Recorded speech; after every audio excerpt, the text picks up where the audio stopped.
block and get a push out of it. He'll follow up, I believe. Nope. He's going to try to screen out. Screen out the Winey Bevers. Oh no! Oh no! Nope. He's going to try to screen out. Fireball. Screen out the Winey. And right there, the Winey Bevers oh no! dies. Oh no! Oh my goodness! SP Beaver says, "Have I mentioned I hate wizards?" The Shambling Shitstorm has done what no other team could do and has killed Erez. Does Merrick have an apothecary? Does he have an apothecary? I don't think he has one. He's going to spend it. And he's still dead. Oh my god.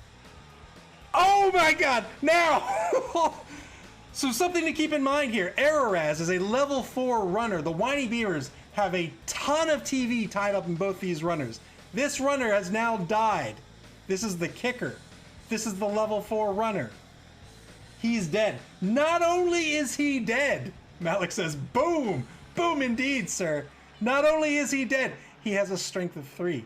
That means that my man Erez is now going to play for the Shambling Shitstorm. Take your Shambling Shitstorm number. Take your jersey, sir. You've earned it. There he is! Oh my goodness! Oh my goodness!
Set up a center pitch here. First die roll, it's going to be both down unless they spend the reroll. They do indeed. They get the defender stump as a result in the second roll. Oh, and Cornwallis is dead. That's okay. That is what Skaven linemen exist for. They exist to die. You just don't want to see it happen on turn 1.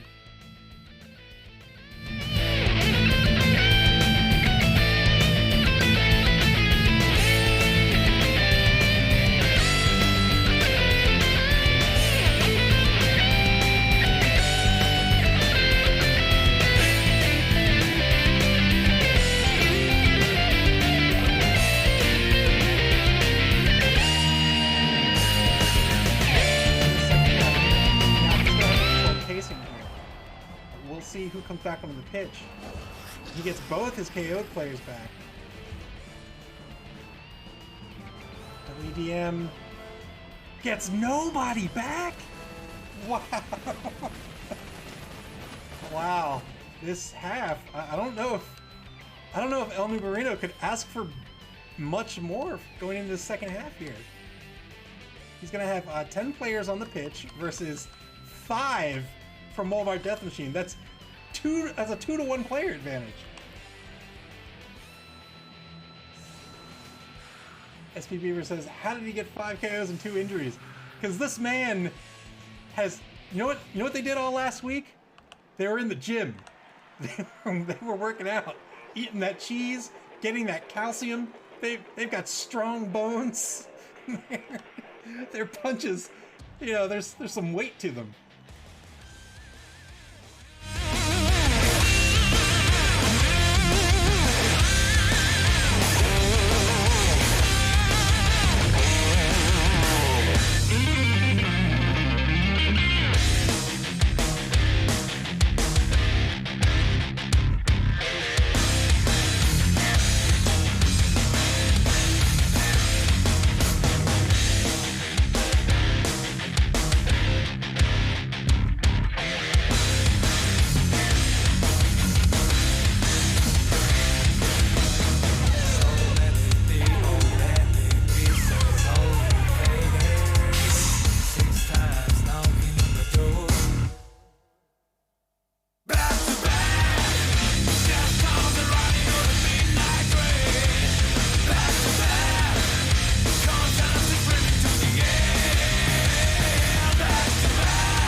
2-die block now. The Winey Bevers take a 2-die block against the number 11 Bull Centaur. It's going to be a clean hit. He takes that blitz with the ball carrier. That suggests he wants to move with this ball carrier. And if he wants to move, he really has no choice but to move to the left.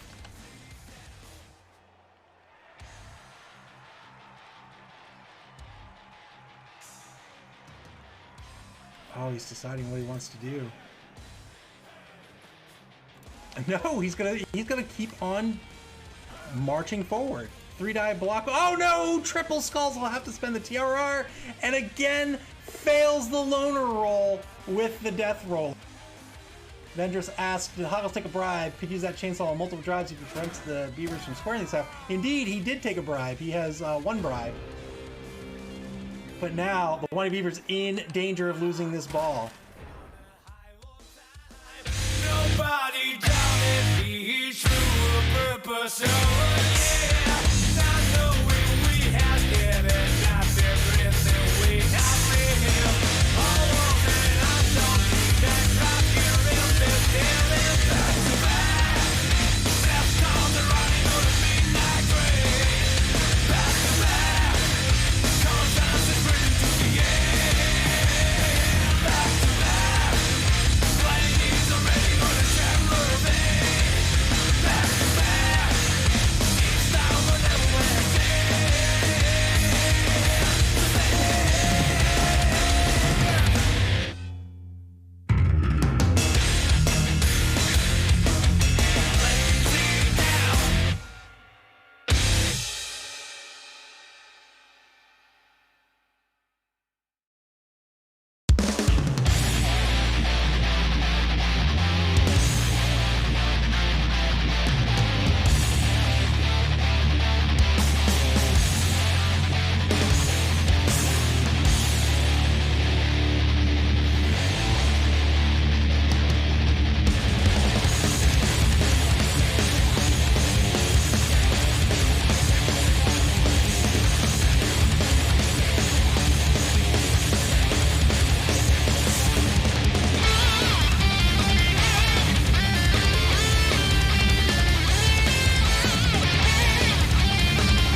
Good evening, ladies and gentlemen. It's the Mid-Atlantic Mauling League.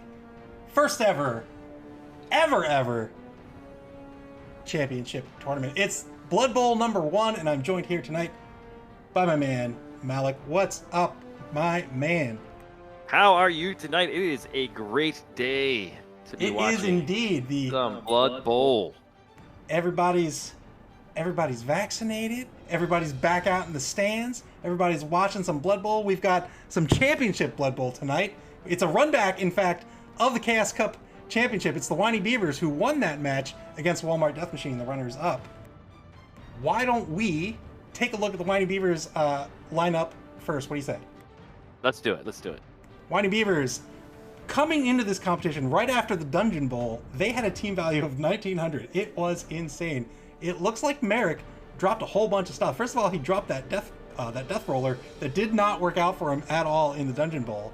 And then he dropped a team reroll, half his cheerleaders, half his coach's assistants. Do you think that was a good move? Well, I mean, I think he learned his lesson, man. He had a tough season, and a team that had dominated before that was suddenly faced with games that just come down to how lucky does the opponent get on a wizard roll, and it's tough to play against. I think he didn't want to give anybody an advantage like that. He's going to rely on his team and his coaching to win this game, and I think it's a smart move. I agree. That death roller itself was worth 160k, so that's a wizard and then some just in the death roller alone.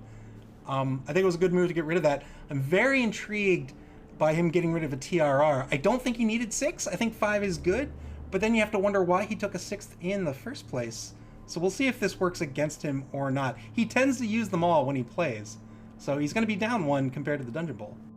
I mean, they're one of those things where you really can't have too many because it just lets you do dumb things.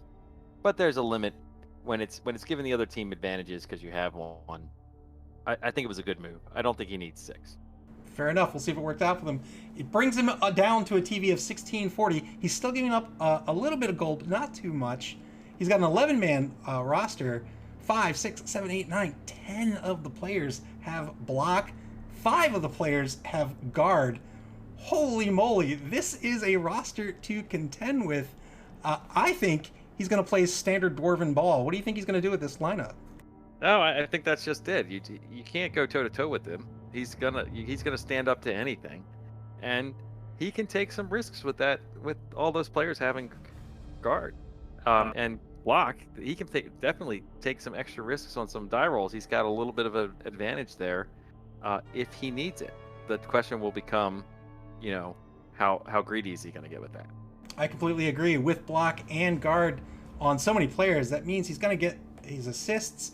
If he stays bunched up like Dwarves want to do, like we've seen him do, he could very easily get a +2 assist on either side of a player, maybe even more. And then he's got all these TRRs to spend if he needs them. I think on offense, he's going to cage up like he always does. I think that level 4 runner is going to be the ball carrier for him. What he does on defense, I'm not so sure. He's up against a very bashy team in WDM. This is a Chaos team. It's a murderous team.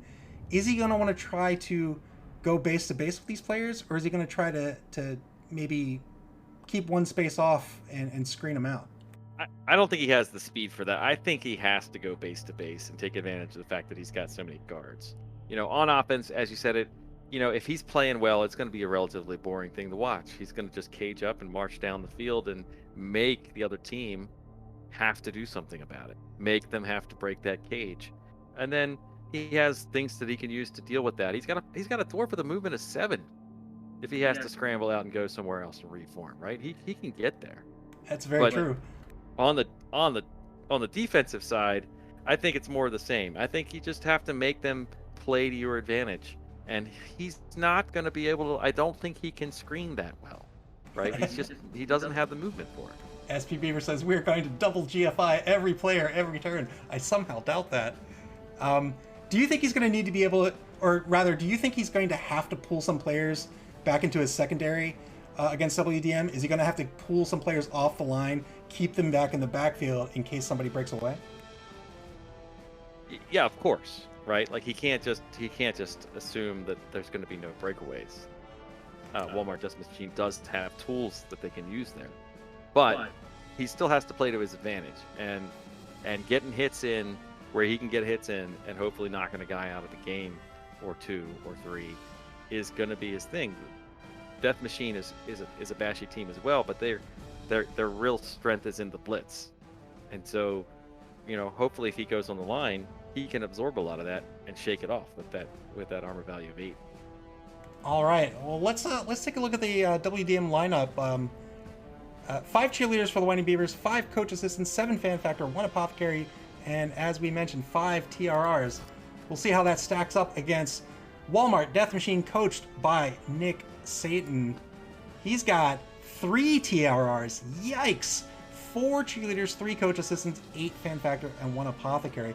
How do you think these low TRRs are going to affect his play? It's going to have to be conservative.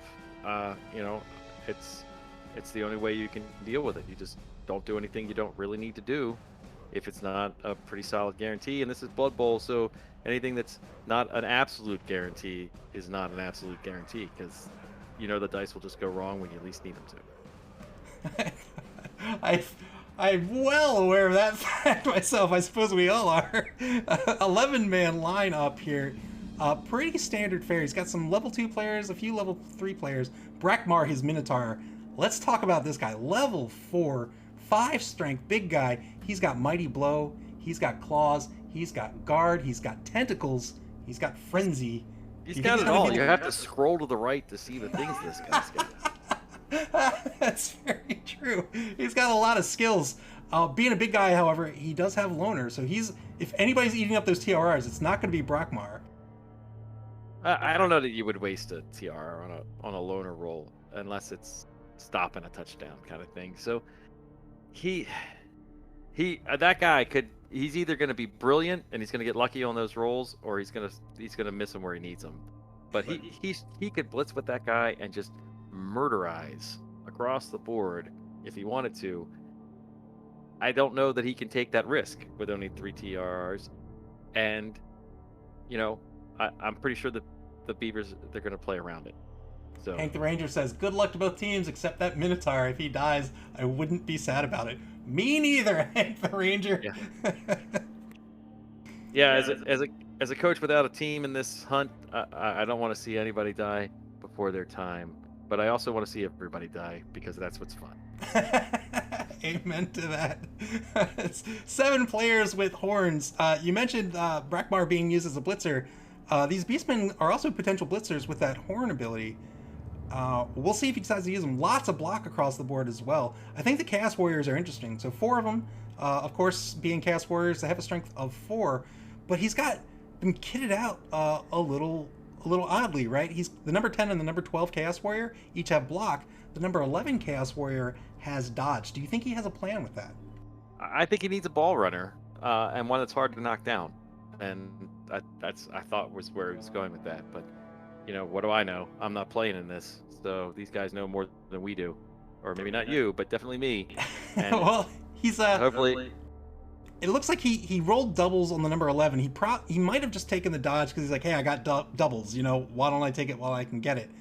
The problem is, I don't think he's going to see any more upgrades to this Chaos Warrior for the rest of his existence. So we'll see if it works out for him. He does have the kicker, which is good. It becomes more and more crucial to have a kicker the longer the season goes on.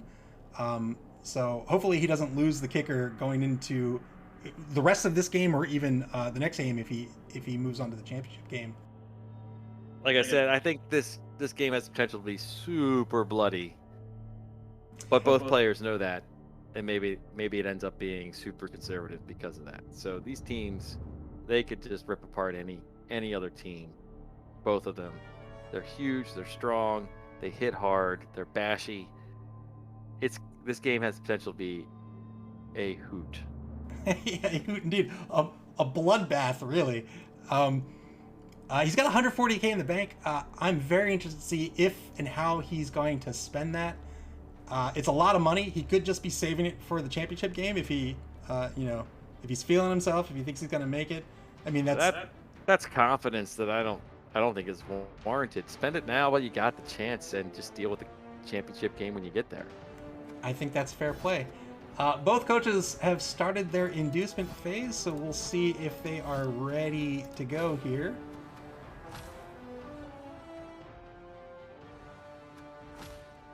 Not quite yet. We'll take a look at the bracket really quick here. So you can see on the screen, this is the bracket for the inaugural Blood Bowl 1. This is the championship tournament. This is the fourth tournament in the season, the fourth and final tournament of the season. It's the only tournament that is not an open tournament. The top 4 teams of the league have been invited, and the winner of this bracket will be the season champion, the league champion. Tonight's match is the Winey Bevers versus Walmart Death Machine. The bracket is all randomized. It doesn't matter where you placed or what tournament you won. It's completely random draw. The Winey Bevers won a home field advantage. This is, in fact, a run back of the very first competition this season. The Winey Bevers versus Walmart Death Machine in the Chaos Cup. The Winey Bevers were actually the winners in that game. Do you think they're going to pull it out again tonight here, Malik? Tough to tell. I mean, I wouldn't want to put my month's salary on this game in Vegas. That's for sure. It could go either way. It's gonna come down to who plays conservative and avoids silly rolls, and then a little bit of luck of the dice roll on injuries and those kind of things.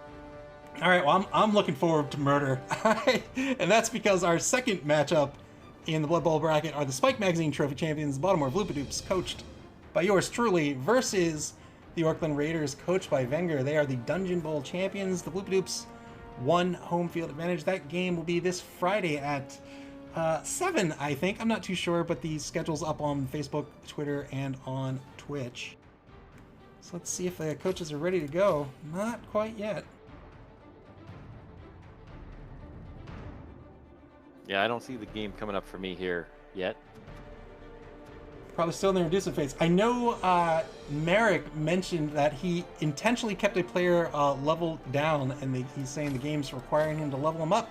So we'll see if he got over that or not. Oh, look at that! Trying to cheat already. The first game, not leveling a guy up just to keep inducements low. I like the spirit though, and he learned his lesson from the last league, right? So he was giving away a lot of points and having to deal with a lot of advantages, either star players or wizards on the other team every game, and it cost him. It cost him a lot. So he learned his lesson, and he doesn't want to give that kind of advantage if he doesn't have to. But it looks like maybe he overstepped his bounds a bit. I agree. I think taking that death roller was the nail in the coffin for him all last competition. It was just too costly. He couldn't really make it effective, and giving up that much money in inducements, that's brutal. Yeah, I mean, as we saw, right? So he didn't have a super strong season. He's here from prior performances, and so I think lesson learned, right? And he's not going to make that mistake now when it counts. So good on him for learning his lesson, and it'll be interesting to see what he does. Coach is still not ready, still in their inducement phase. This makes me wonder if Nick Satan and WDM are just spending lavishly. As they should. I mean, if they've got a penny to spend, spend it. And, it's one and done in here. So any advantage you can get, take advantage of it. All right, well, these two coaches, this is one thing I hope they fix in Blood Bowl 3. Not being able to see the inducement phase. I think the inducement phase is a very interesting part of the game, and I would love to be a fly on the wall and see what's going on right now. I agree. We usually spend the first couple minutes of each game of your stream trying to figure out what everybody got, and it would be nice to just see them as they're making those decisions. Although I could imagine that could be, in some serious leagues, that could be used as a way to kind of cheat. But stream sniping, maybe. Well, they're both coaches get to see it anyway, so I think it'd be fine. Hank the Ranger says that would be nice. I agree. I think it would be nice. I hope they do fix it in Blood Bowl 3. Agreed. Wow, still not ready yet. Wow. What? I just envision in my head Nick Satan with that 140K in the treasury, just with a giant shopping cart. He's like, I'll take a few bribes. I'll take a few team rerolls. You know what? Some Bloodweiser babes would be great too. Hey, what about a star player? I'm blaming this on Merrick because the inducement phase is timed, so That's Nick true. can't take that long. Merrick is probably fretting over what to do when it's upgrade or.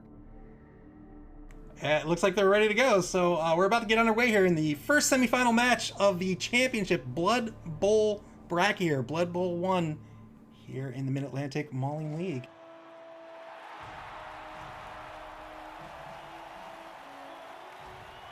Uh-oh.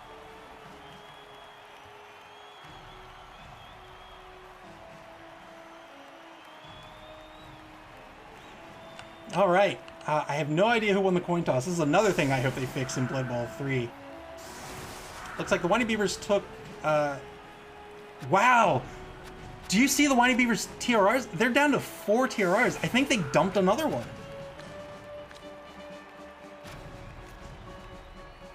Winey Bevers, 4 TRRs. That is interesting. Again, we were talking about not giving away any more inducements than you have to. And if they had to level up a guy, maybe Merrick thought it was a better idea to cut some costs there. Yeah, he's down to 4 TRRs, and Nick Satan brought nothing in inducements. So he's got his 3 TRRs, and the Winey Bevers won the fame advantage here. They got a +1 fame, so they'll have the advantage on the kickoffs. I wonder who's going to decide to kick off here. I imagine whoever won the coin toss is going to hand the ball over to the other team and try to win via a 2-1 grind, but we'll see in a minute.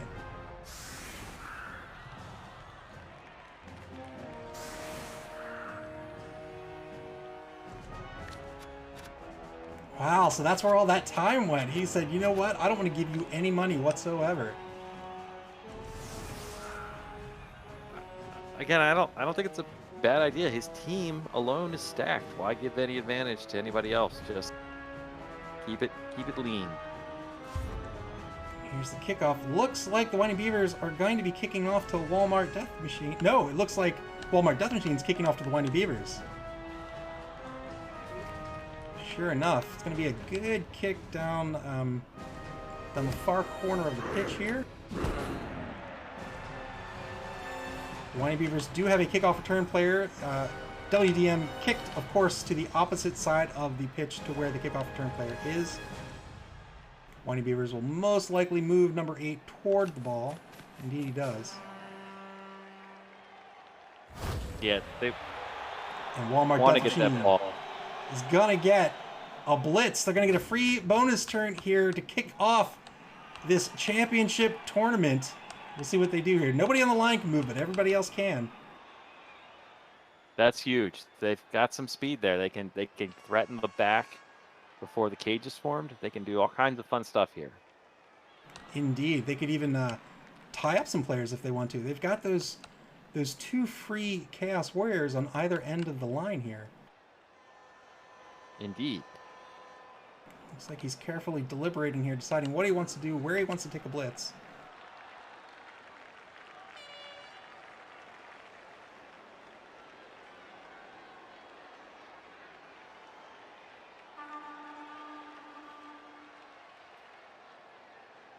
Nick Satan already spending 50 seconds deciding how he wants to use this blitz kickoff event. And I do think this is indicative to the type of game we're going to see here tonight. It's 2 very bashy teams. Nick Satan, the difference really between the 2 teams is Nick Satan's looking to murder. He's got skills that'll take players off the pitch.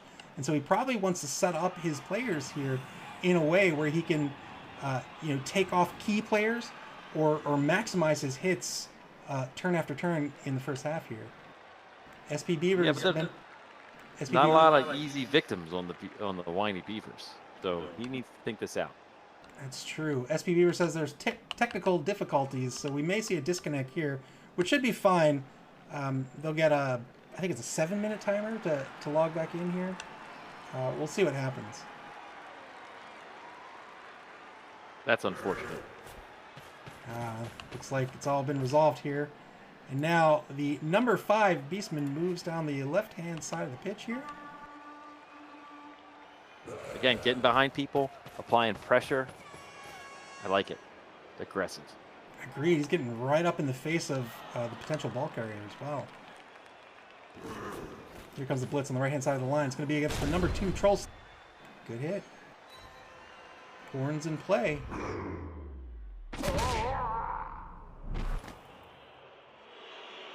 Gets a knockdown on the hit, but Dwarven teams are not very fast, so standing up eats 3 MA, which means that Troll Slayer only gets 2 movement. Yeah, he took him out for the first play. And he pulled back conservatively. Doesn't want to get hit back in return. I think it was smart. I agree. I think it's a good play here. He's gonna keep his formation in check. He's opening up the left-hand side of the pitcher, this left wide zone, but I don't think he cares. The Winey Bevers really don't have a passing game to speak of. They're not going to get in front of the 2 beastmen that he's run downfield. So I think this is good play by Nick Saban. Yeah, he's still got that left side covered. They'd have to throw over the heads of those 2 beastmen. The passing game is, almost non-existent. He's covering the rest of the hole right there. He's good. Decent kick, turn 1. The Winey Bevers are going to get this game started here. Winey Bevers looking to defend their title as Chaos Cup champions. Walmart Death Machine are looking for revenge. Walmart Death Machine are runners-up in 2 different competitions this season. They're looking for a win here tonight. They are. They're ready to be the bride. Number 7 runner moves up ahead of the ball, which means Arorel, the number 4 runner, as everyone has predicted, is more than likely going to be the ball carrier. He's not going to pick this ball up first thing, though. He's going to check out what he has to do in the line, probably take some blocks. Yeah. Absolutely want to have the ball in that level 4 runner's hands. The MA of 7 gives you some options that you shouldn't have as a Dwarven player. Moves the down Troll Slayer back to a back position here. He might be trying to set up a cage mid-pitch. He's not going to be able to do it on this turn. But that means that Troll Slayer is not going to get his Frenzy Blitz. So we'll see where he decides to spend his Blitz elsewhere.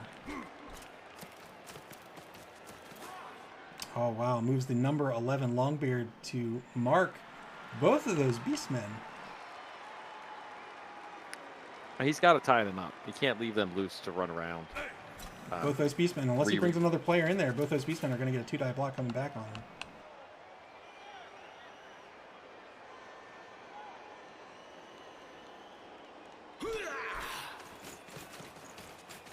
And the Winey Beavers shifting hard to the left side of the pitch. This will be interesting. If he commits to that left wide zone this early in the game, WDM can just double up their defense, and it's I think Merrick's going to have a tough time trying to get through that.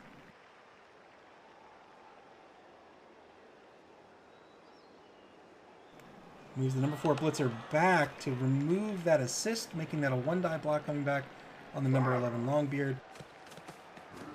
Blitz with that second Troll Slayer. 2-die block's going to be a push to a frenzy follow-up. But it was a GFI. Oh. He failed the GFI. He used a reroll to do that. I don't know if I would have done that, but wow. He's down to 3 now. 3 TRRs and got nothing out of that blitz. Yeah, nothing at all. Wasted a TRR. Wasn't that important.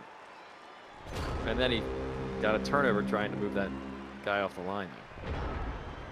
Turn 1 back to WDM here. Winey Bevers are not really safe at all. WDM could get super duper risky and trying to go after the ball carrier. We'll see what he decides to do here. He could just dodge out a Beastman and try to go after the ball carrier. But first order of business is the number 1 Minotaur failing his wild animal roll, because of course he does. Yeah, and that's with support. That's one of those things you just can't do anything about. 2-die block with number 10 Chaos Warrior on the right-hand side of the line results in a push. And that's a fine push. That Chaos Warrior has a strength of 4. He's going to tie up both of those players, and they're not going to get an assist, or rather, they're not going to get a 2-die block coming back. Here comes the blitz. Blitzing the blitzer with horns. He's only going to get a push out of it. Will he follow up or not? I think he will. No, he decides to stay put. Does not. So it doesn't look like he's going to be too risky here and try and get at the ball player on this turn. Yeah, I think that's a wise move. It's a super gamble to go after that ball carrier. It would be Yeah, but super you know fun what? to watch, though. Scared money don't win no money, is what they say.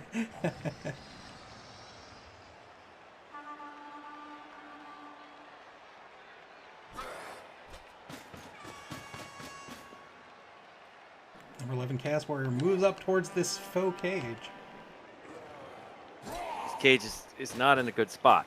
So It is not. he could just play conservative and put the pressure on, make the Beavers have to figure out how they're going to cage up safe. Advancing with the Chaos Warriors, they are bearing down on this Dwarven team. Only a few players left to make some movements with. Nick Satan and WDM bearing down hard, really trying to close the gap and prevent any lateral movement from the Winey Beavers. I think this is an attempt to force them to try to run down that left wide zone, and I think that might be a good move. Yeah, I don't think they have a lot to worry about with the passing game. And put the pressure on them, make them form that cage, make them do the slow march down, and put them on the clock to get down there before turn 8. Indeed. Turn 2 to the Winey Beavers.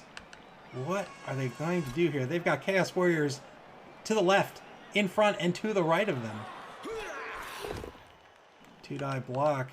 With the block skill, it's going to be a good block. That extra die face really helps. It does indeed.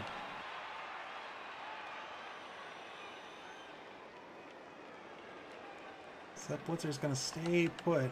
He's going to take another 2-die block on the number 5 Beastman. Probably. That's going to tie up another player. Good, clean hit. He's going to get a block push out of this.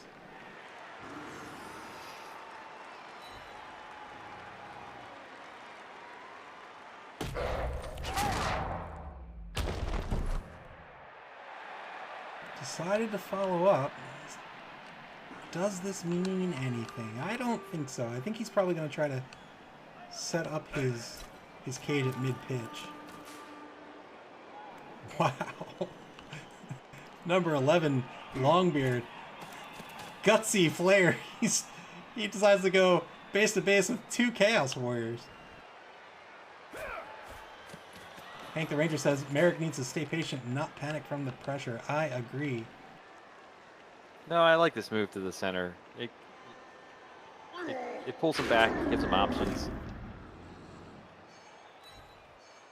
He just cleaned up that problem with the Chaos Warriors with a double push. Well done with that Dauntless, too. That's great use of the Troll Slayer.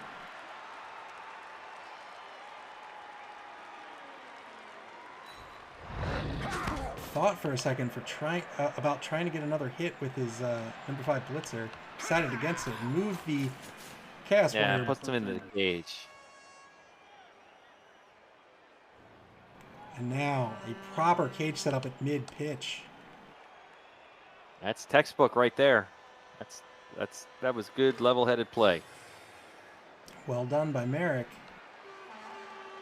14 teams came into this competition. Only 4 are left. He's here for a reason.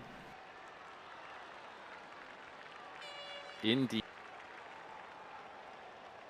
30 seconds play in turn 2.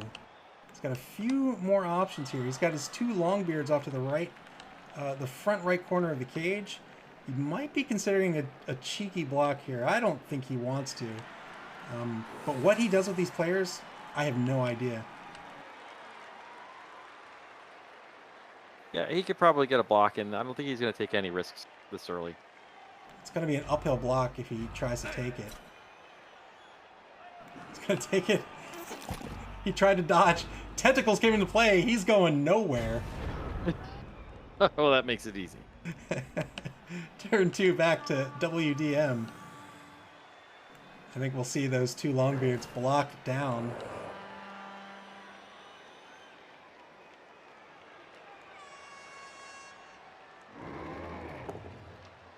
Two-die block from the Minotaur is going to result in a push. Frenzy follow-up. Another push. He's looking for knockdowns. He's looking for casualties here. He's not looking for pushes.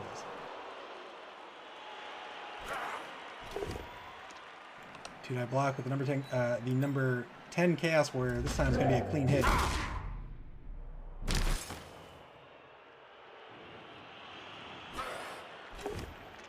Another two-die block against the number 14 Longbeard. This time it's going to result in a push. It's closing down on this cage. The third two-die block on the right-hand side of the cage here. He's thinking about either taking the push or taking the reroll. Oh, he's going to keep the block. They're both going to stay standing. Yeah, I think that's fair. Don't waste a reroll on that. Two-die block in front of the cage. It's going to be a dodge push. And now that's a Chaos Warrior on the front left corner of the cage.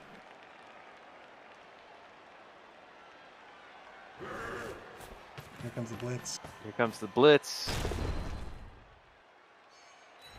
Only gets a push out of it. Again, these guys are going to be hard to hurt. Hard to break that armor. I know Indeed. that Nick Satan is looking to get guys off the pitch, and he's just not paying out on this. Yeah, turn. this Dwarven team has the lowest AV on the team is 8, which is very good. Two-die punch to the face by the number 11 Chaos Warrior. Results in a knockdown. Knocks him down, but he's still laying there. He'll shake it off. It'll be back. Cause problems. 1 minute left to play in turn 2 for WDM. They've still got the left-hand side of the pitch to move. They're going to move the number 3 Beastman in toward the cage.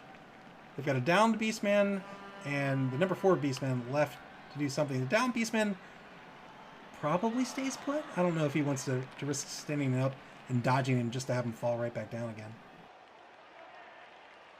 Yeah, that's the conservative play we expect. Nope, he stood him right back. He's gonna tie up. He's gonna tie up those players. Fair enough. Turn 3 for the Winey Bevers.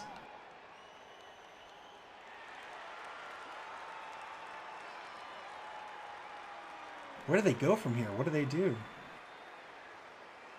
They slowly march forward. I mean, they don't have a lot of options. Being well played, well defended against.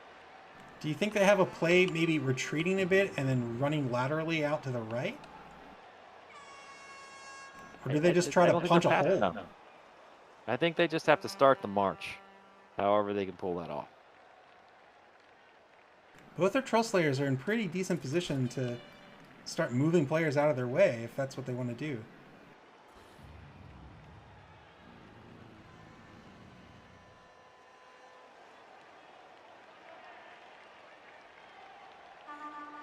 Merrick is just looking at all of his options, looking at all his blocks, figuring out what he wants to do. Two-die block on the left-hand side of the line. I'm sorry, on the left wide zone is going to result in a push. He's going to push. He's going to push the number 5 Beastman toward the cage. Maybe not so much what he wanted, but he'll probably follow this back up with another two-die block. I think that's correct. One die block. Wow. Pays off now. That's what I expected when he had a lot of rerolls, but with only yeah, that's a little surprising.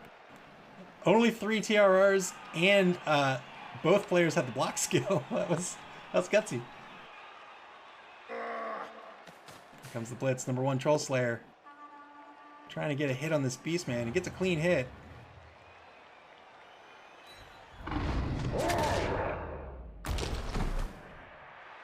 Now that Troll Slayer is a little out of the way of the cage here. It makes it difficult to use him to open up holes. Oh wow, is he going to try to move the cage up to the left? It's possible. It's got spots. 25 seconds to play in turn 3 for the Winey Bevers.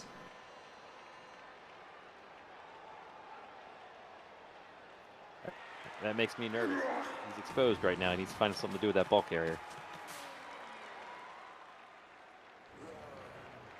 Wow, no fear as he shuttles down the left side of the pitch.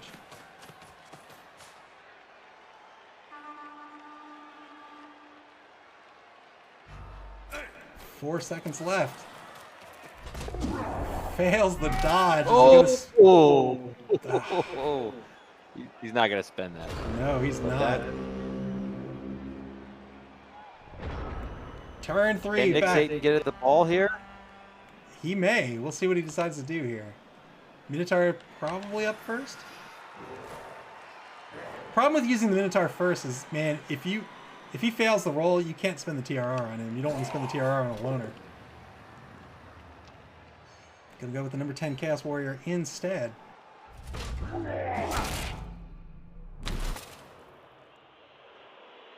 He's getting his hits. He just can't convert. Again, he can't be expecting to convert. He has to just play the knockdown game and hope to get at the ball carrier. Two-die block at center pitch on the number 11 Longbeard. It's going to be a good hit. Wow, look at that drop kick. There's your hole, though. He can get to the ball. He can.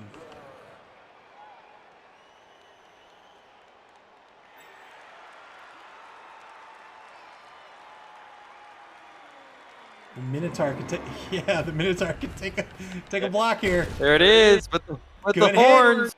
A good hit. Oh, what a stun. Oh, is that what it is? Oh no, my game's frozen. There we go. Oh, and a lucky bounce. A lucky bounce. Into the hands of a Troll Slayer. Wow. Good attempt. This time taking a one-die block against Troll Slayer. This looks like a good hit. It is. Another stun. Wow, the ball right on that sideline. Does he want to dodge with the Beastman and go after that ball? He's gonna go with that guy, the long guy. Oh no, he's just setting up a better pickup attempt.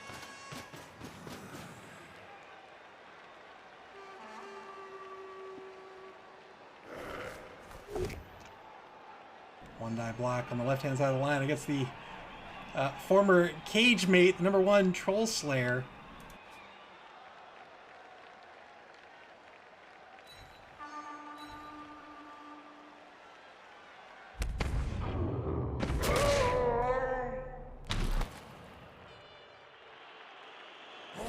Good hit. Two-die block back in no man's land against the number 14 Longbeard.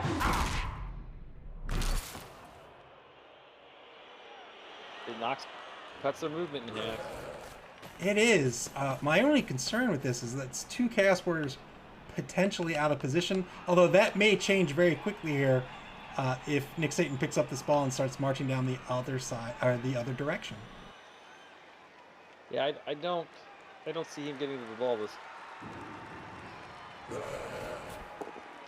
One die block's going to result in a push on the number 7 runner.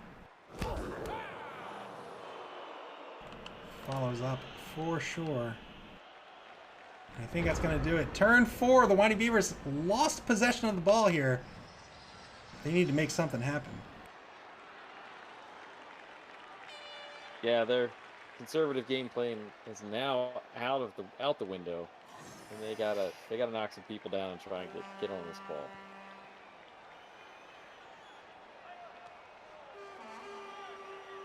Even if he wanted to play defense, I'm not sure how he does it. He's way out of position. He's marked by everyone.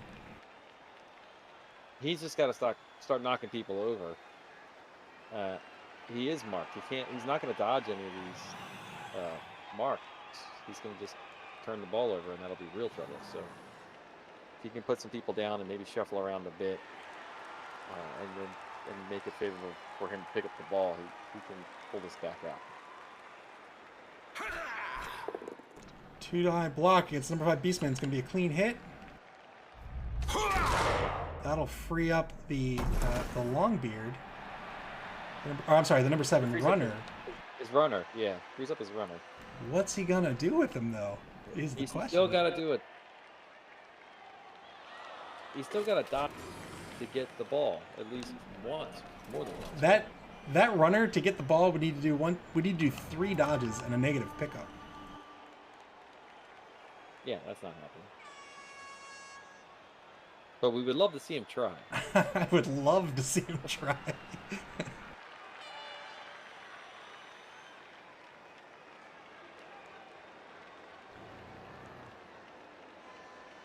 30 seconds left.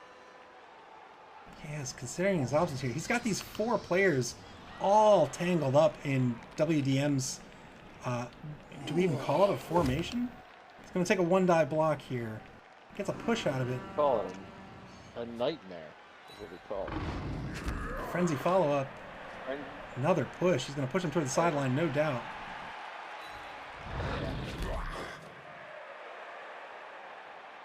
I'm not sure that really helps him too much. It does get the Troll Slayer kind of out of that precarious position. I mean, it sets up a surf next turn, which is better than nothing, but it doesn't get him back on the ball. It's going to get a clean hit against the Minotaur.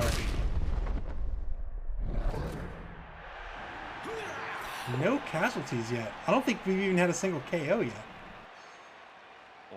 Not yet.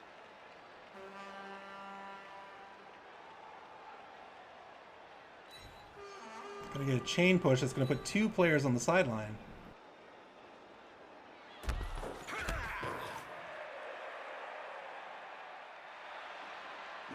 That might do it for him, unless he wants to do something with this runner. He does. He moves him up a space.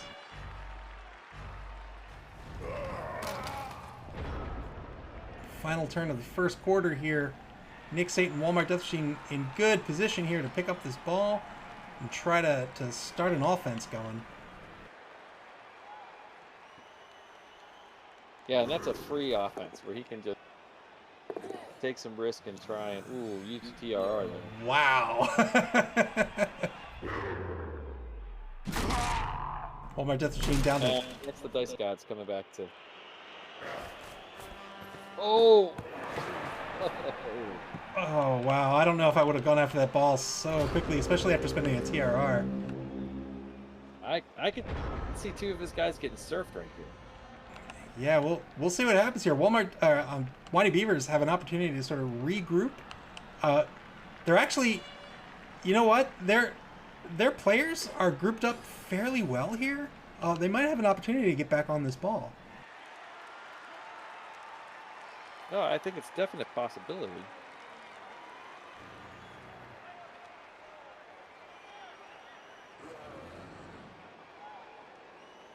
Is he going to try for the 1-die surf? He could make it a 2-die if he wants.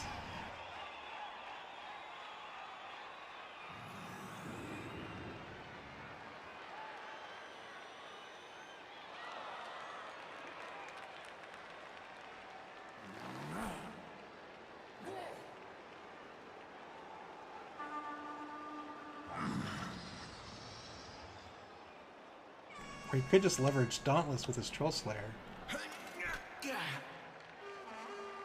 First order of business is stand up as player is always a good move. Standing up is a riskless action. Yeah, it helps tackle zones and tying people up too. So.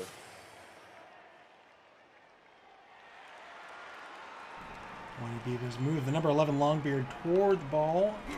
This may betray their strategy here. They're going to start collapsing on the ball. Good, clean hit on the number 3 Beastman. Ball's going to scatter.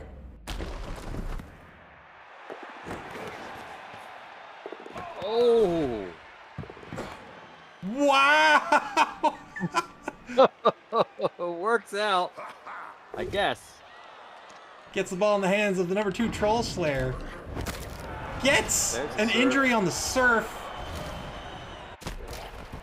Well done.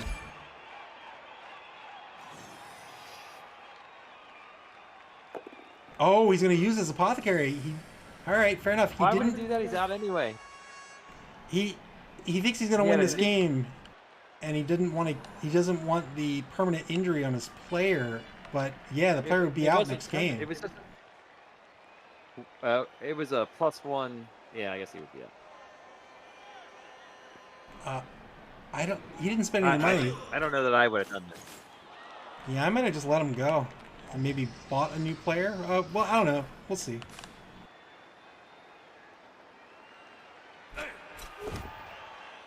One die block over on the right-hand side of nowhere. He's going to get a push on the number 13 Chaos Warrior with 8 seconds to go in turn 5. Winey Bevers have a one-man player advantage, and now it's WDM who finds themselves a bit out of position here against the Winey Bevers. Well, again, they're only trying to prevent a score here. The ball is exposed. They're going to get a hit on it. Stand up blitz with the Minotaur. This is with Mighty Blow and with Claws. And horns. Only gets a stun out of it. But it kept him from... yeah, he didn't get the injury he wanted. But it freed up a guy. Indeed, freed up the number 11 Chaos Warrior to move him in front of the ball carrier.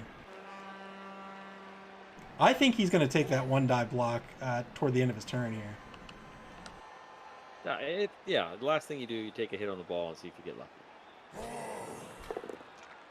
But you got to prepare. Number 12 Chaos Warrior gets a push on the number 5 Blitzer, pushes him toward the ball carrier. The ball carrier is pretty well defended from the rear.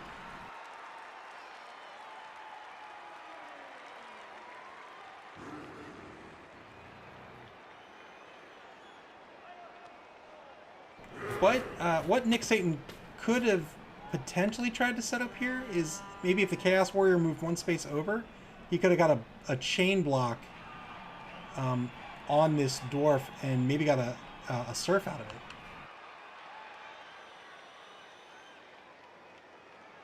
Possible.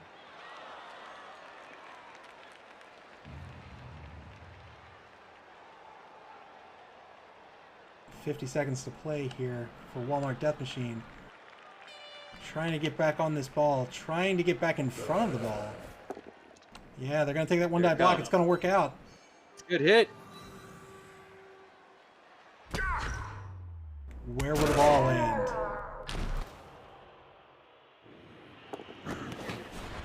Oh my, oh my, oh my.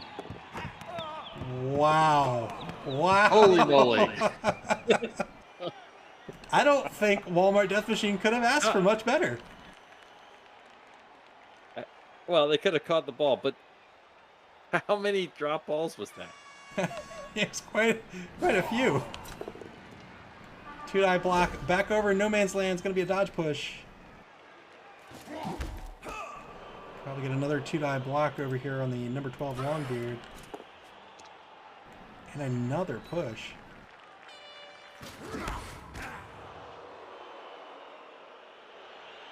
$20 seconds play in turn 5. Right now, WDM has 2 tackle zones on that ball.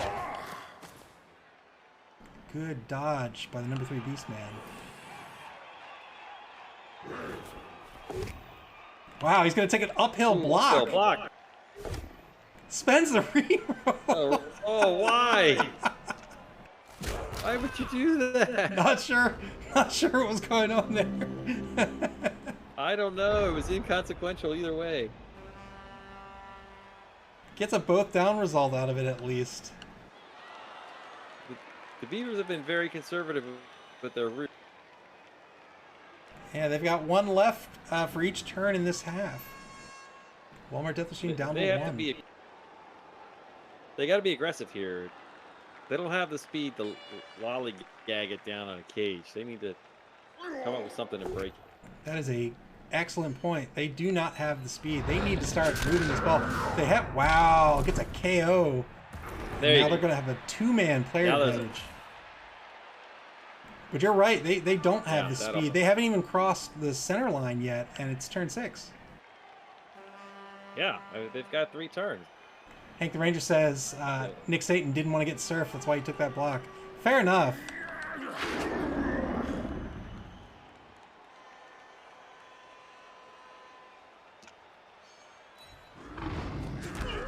Push to a frenzy follow-up. Fails the dauntless roll this time, however. It's going to be an uphill block, I believe. Is he gonna take it? He will. Oh, he spent the reroll. Keeps his drive alive.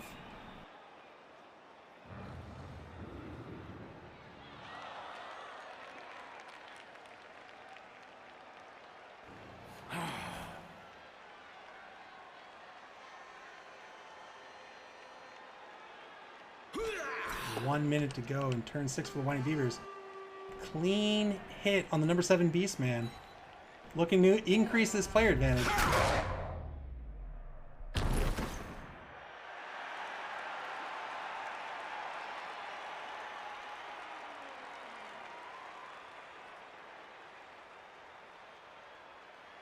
He's already spent his blitz. Is he going to try to go after the ball or not? He's got 2 tackle zones on the ball right now, as opposed to 1 for WDM. He Does could it make take it 3. just take a block on the Minotaur just to. Yeah, I wouldn't do. But I wonder if that There he ball goes. sure hands. Tried. Looks like he tried to move out, dodge out of the way, but Tentacles isn't going to let it happen. but he's got his good guy on the ball. So it was a relatively safe play. The problem is he's now sitting right next to a very angry Minotaur. Looks like he's going to try to take a 1-die block on the Minotaur here. Wow, looks like he was frantically trying to make that a 2-die block. Gets KO'd for his trouble. Oh, it takes his player advantage down to 1. It does. Oh, he spent the Apothecary. Yeah. Both teams have now spent their Apothecary in the first half.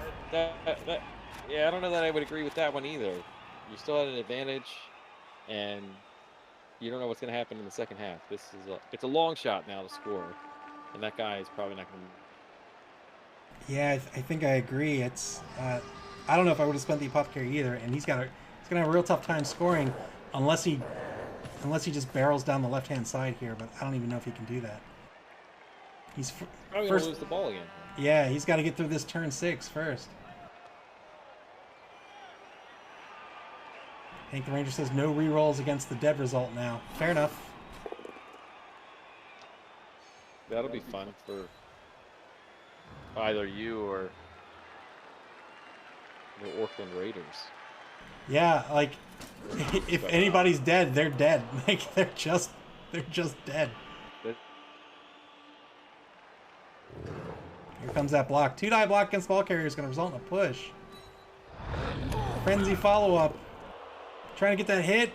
Looks like he gets it. He doesn't have dodge. Where's the ball going to scatter?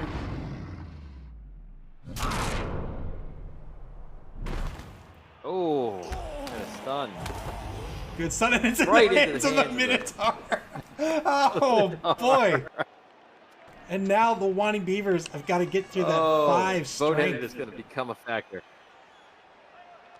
Yeah, that's going to be fun. That Minotaur is not slow either. Hank the Ranger says those tentacles are handy. Yes, they are. 2-die block back over in this boxing match between the 2 Chaos Warriors and the would have been 2 Longbeards. Now it's down to 1. Frees up the second Chaos Warrior. Will he move that Chaos Warrior over to in front of the Minotaur or not?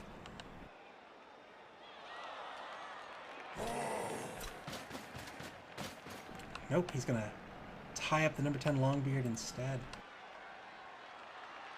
Man, I wish from a former.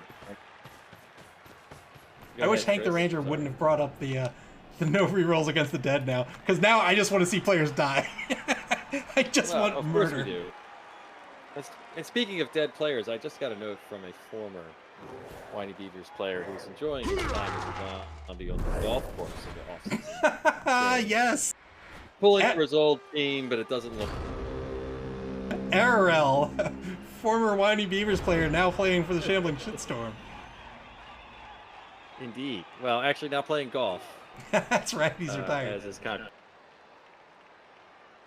Turn 7 for the Winey Beavers. 2 turns left to make something happen. I think they're just trying to prevent a WDM score at this point. Yeah, that would be huge if he could somehow find a way into the end zone with the Minotaur. Fails the Dauntless roll, gets 2-die block.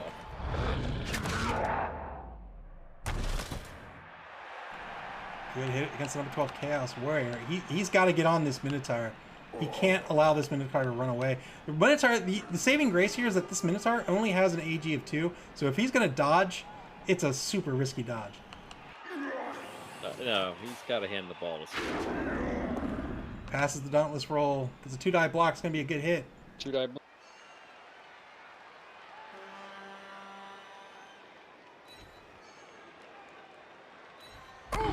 Interesting push towards the sideline. Ooh, good bounce there. Very good bounce for the Winey Beavers.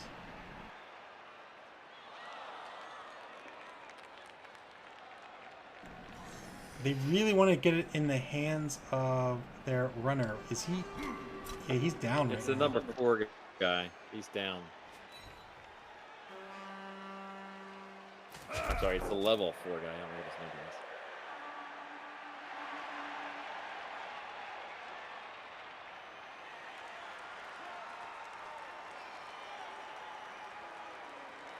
.55 seconds play in turn 7 for the Winey Beavers. Going after this ball. Good pickup by the number 4 blitzer. Is he going to start running him down pitch? I don't see why not.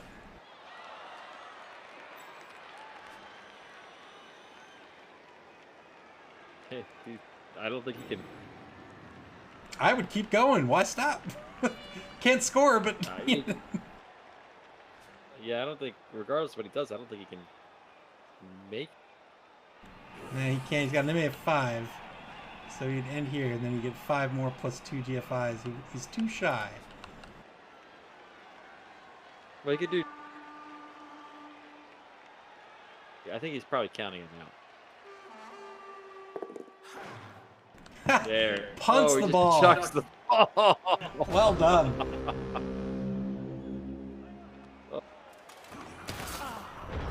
Well done. And now it's turn 7 to Walmart Death Machine. Walmart Death Machine is going to make him pay for this. No doubt. This is just, it's killing time right now. Walmart Death Machine. Oh, they're going for the pickup first. They're going to go for the throw first. And they Not- throw back in. Oh. Yeah, maybe not We got taking it. blocks first. Well, if they get it back into the hand of one of the kids, I mean, I'm not sure he can make that pass, but So that Chaos got it. Warrior is in scoring position right now. it is.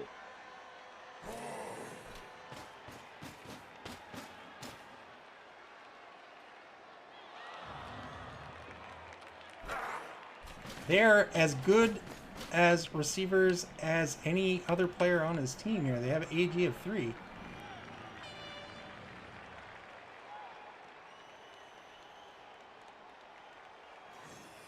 Two players now in scoring position.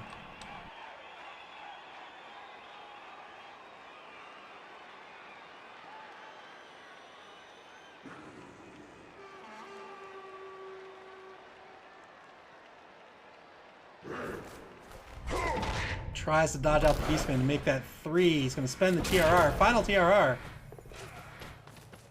I don't know.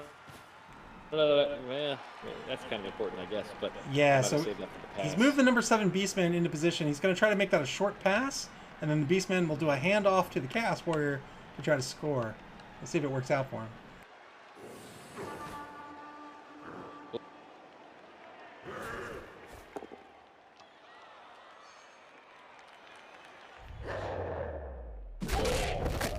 Oh, gets an injury. Ooh, go. We like that. Everybody likes that. And he's going to miss the next game. That is unfortunate for the Winey Bevers. Hank the Rangers had smart play. It's looking. That was a smart play. Well done. Looking Good. like a long shot that there is a next game, however. So gloves might have to come off on the Winey Beavers. Wow. Taking all the risk. Stand up blitz, frenzy follow up is going to have to be an uphill block. blitz. Oh, nothing good there. Nice attempt. That would have been a good TR to knockdown. make it better. Final turn of the first half here. The Winey Beavers are first to go. They're going to try to stop this passing play. Hank the Ranger says, die, damn it.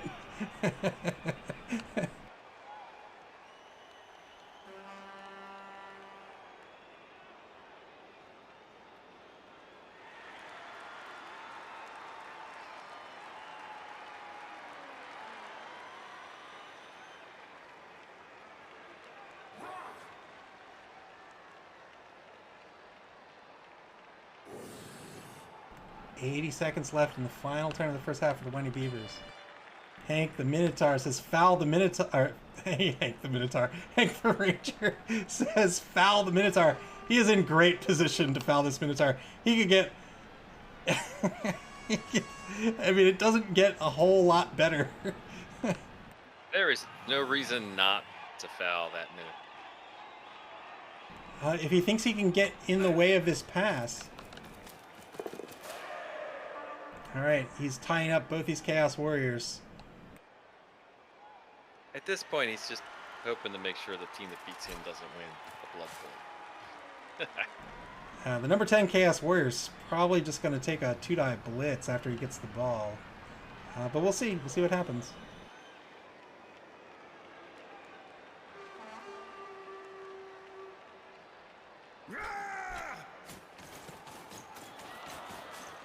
All right, he's got 2 men on both of these potential receivers now.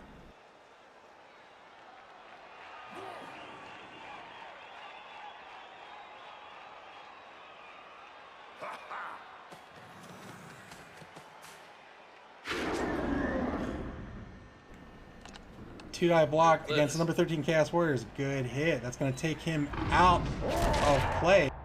But I wonder if Merrick sees this number 5 Beastman all by his lonesome over here. He is also in scoring position.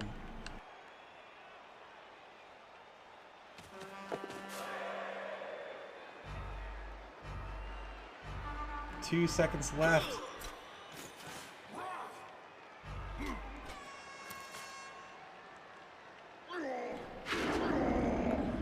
Two-die block. I don't think he sees it. I don't think he sees it either. Frenzy follow-up. Only gets a push out of it. Oh, spends his final reroll because why not? Gets a good hit. Trying to take this player off pitch. Doesn't happen. We'll see if Nick Satan sees it. So if Nick Satan does see it, he'll probably do a short pass.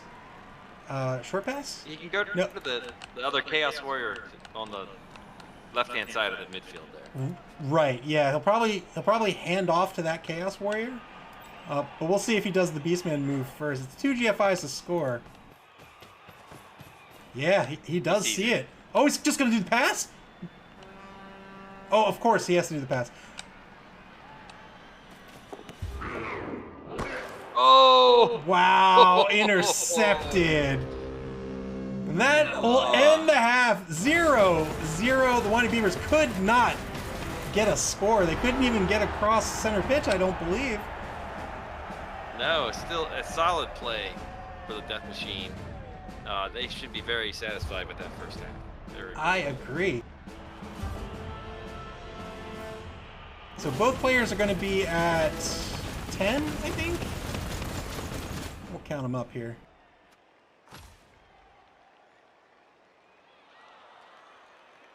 (10v5), 10v10.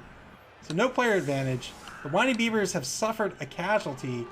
Walmart Death Machines only suffered a KO. And now Nick Satan's going to have the ball here, and they get to dictate this pace. Or rather, they're going to try to dictate the pace of this game and try to score as late as possible and squeak out a 1-0 victory here. Yeah, that's the safe way to go, but they could also just go hard and score, and then they showed they could stop the Bevers, right? And put it back on them to tie the game. I don't remember the last time I've seen a Winey Bevers game where there hasn't been a wizard against them.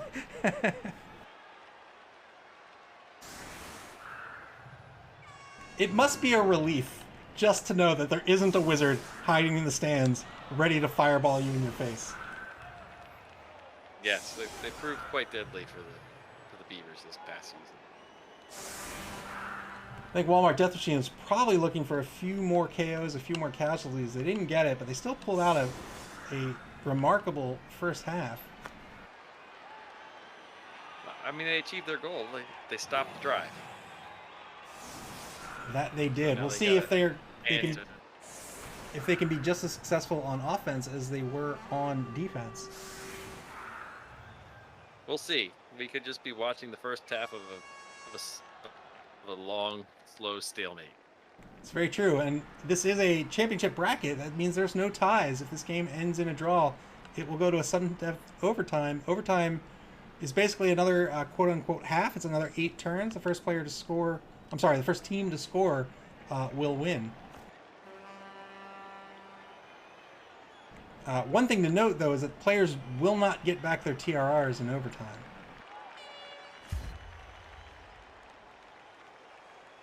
Good to Winey Bevers, they have a kicker as well. They're going to kick into the corner of the pitch because, of course, they will. Oh, no! Oh, wow. Sweltering heat. So now, it's not going to affect this drive, but it may affect future drives. It's a D6 roll for every single player on the pitch at the beginning of a drive. On a 1, they are knocked out. Or rather, they're off the pitch. They've collapsed from a heat stroke. I don't think I've seen that this season.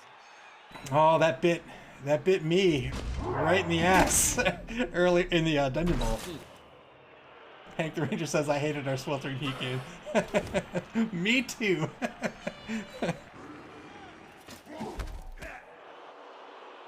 Two good blocks on the die. One's a knockdown, one's a push. Advances both Chaos Warriors forward across the center line.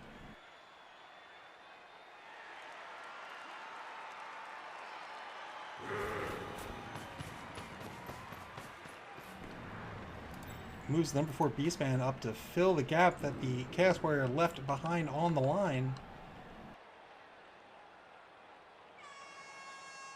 That ball's probably going to stay put this turn.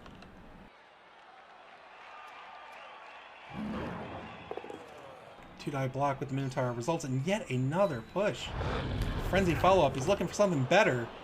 Wow, another push. Tough to break these dwarves' armor. Hank the Ranger says, I think they updated the most recent version of Blood Bowl so sweltering heat can only hurt 1 to 3 players. I think that is a needed change. I mean, I guess potentially you could lose the entire team. You could. I think we had in the Raiders versus the Vloops game, the Vloops had 5 players knocked out due to heat stroke.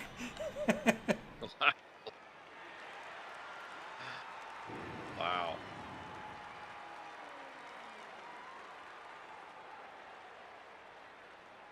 But if Nick Satan's successful in grinding out, toward, not scoring until turn 15 or 16, it may not even matter.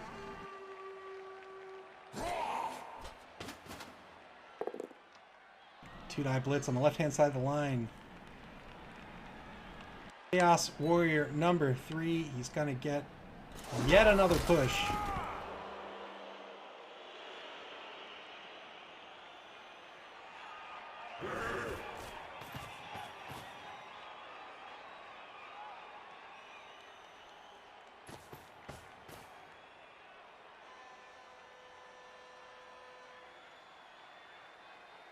...20 seconds of play here. Turn 9. final half, or should I say the second half of this first semifinal matchup. It is a run back of the Chaos Cup. The Winey Bevers won last time. Can they win again tonight?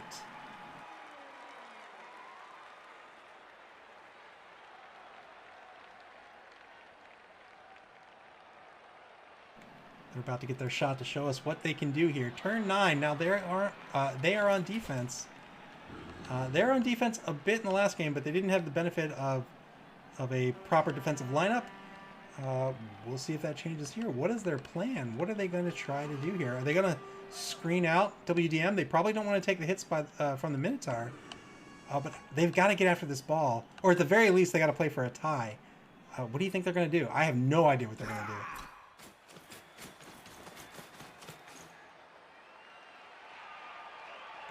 They send the number 5 blitzer back downfield here toward the ball. This is interesting play. They're not really in position here. We'll see what he wants to do here. He obviously wants to apply pressure on the ball carrier. I don't know if it's such a good move though. 2-die block against the Minotaur. He's going to get a knockdown on the Minotaur.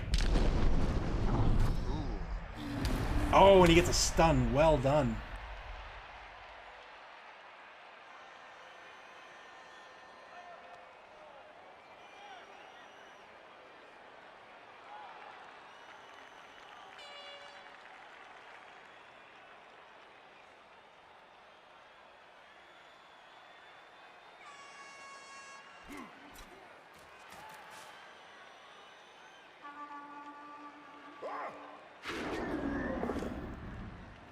Two-die block on the left-hand side of the line is going to result in a both standing result.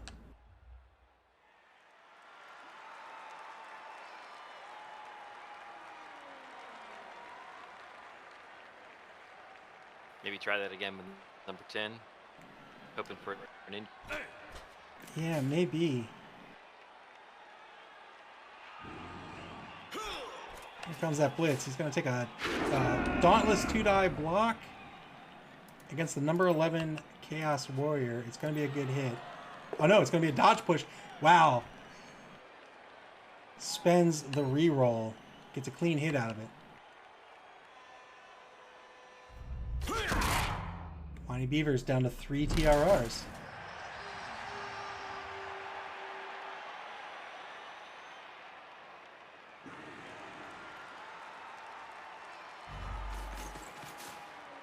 Three seconds to go. The Winey Bevers move the blitzer back out to the right wide zone.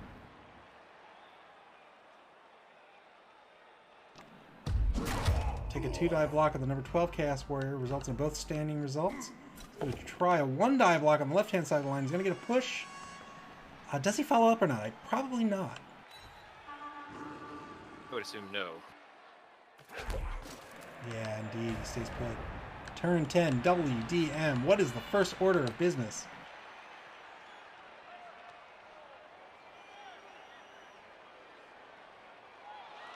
I don't know, maybe those two dwarves are applying pressure, but I think they're 2 moves away from being able to get to him in the ball, so... I agree. Really. Yeah, I completely agree. They could very well be in danger of being out of position, depending on what Nick Satan wants to do here. If he wants to blitz this blitzer, I don't know if blitzing the blitzer.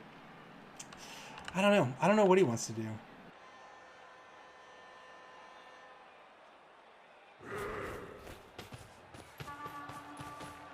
Oh, he's going to make him pay for moving downfield.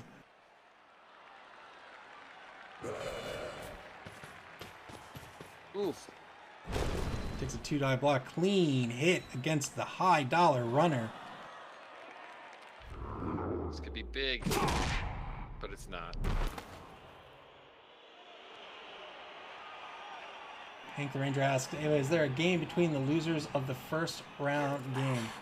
Is there a game between the losers? Yes, there is. It's the consolation match. So it'll be the 2 semifinals and the consolation game for 3rd place, and then the championship match to determine who the league champion is this season.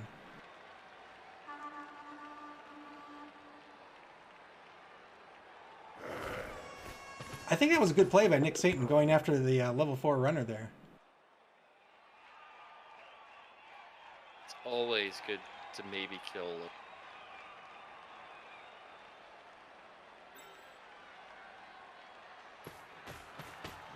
Gets the ball carrier off the line and starting to move forward. And that'll be it for Nick Satan. Leaves everybody else in place. Turn 10 for the Winey Bevers.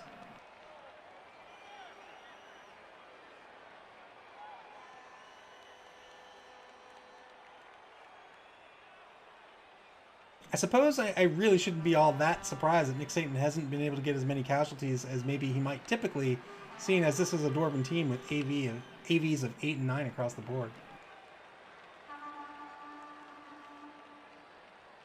Yeah, they're just tough to hurt.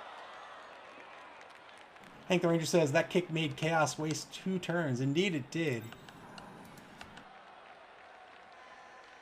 It's the strength of a kicker, especially if you don't have a kickoff return player. 2-die block against the number 12 Chaos Warrior right on the line here in the guard position. He is pushed back across center pitch.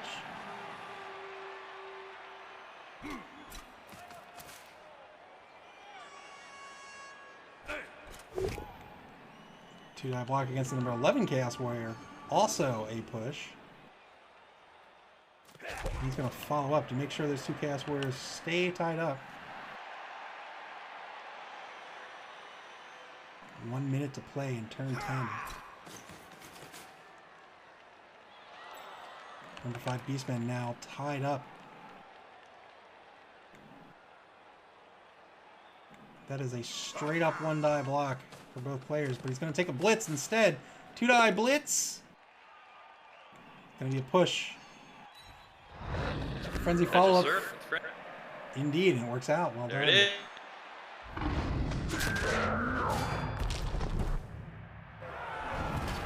Poor old Prince Peanut Butter Cup. Poor Prince. Yeah. He gets stomped on by some people.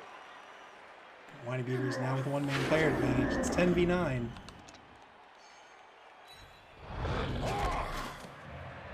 Two-die block. Frenzy follow-up. Dauntless fails. Going to make a follow-up 1-die block. It's going to work out. Nice stun.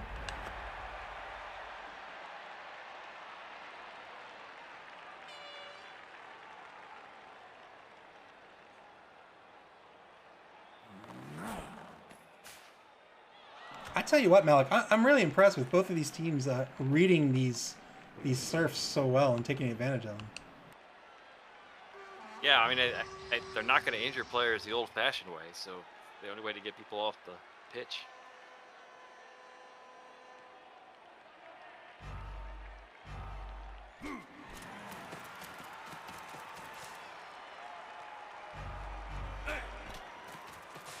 Repositioning the rest of his players here for turn 10. It's going to take a YOLO 1-die block's going to result in an attacker down. A YOLO. It resulted in the YOLO.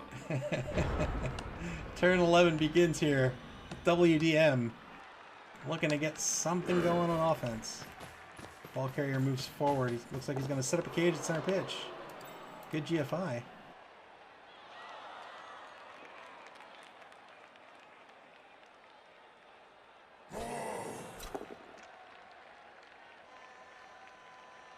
Two-die block. It's going to be a clean hit. That's number 13 Longbeard.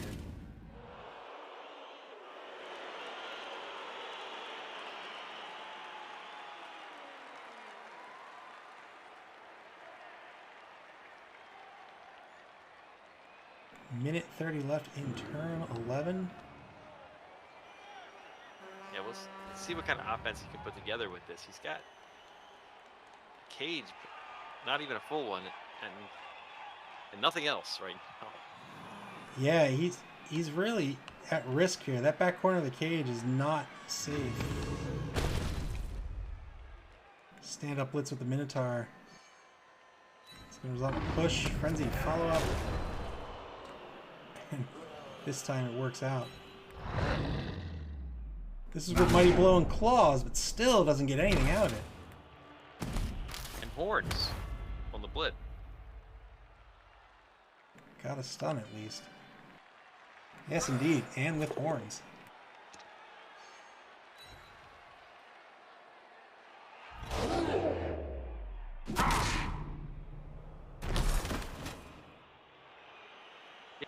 Take some pressure off that front of the cage.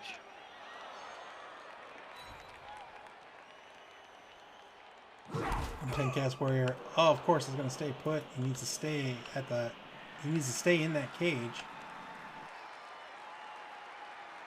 Blitz action is finished. What is he going to do with these two beastmen? Dodges to fill out the cage. Well done. Dodges out, yeah.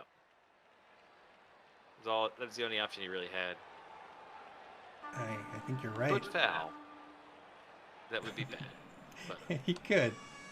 Still got this number 8 beastman. Does he want to do something with him, or does he just want to leave him there and tie up these two players, preventing one from really doing anything other than blocking? Looks like he's going to leave him there.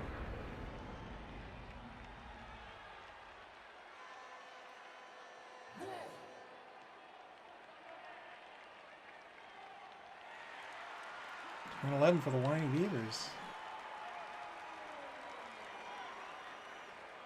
They need to get in front of this cage, or they need to break into it. They need to do something.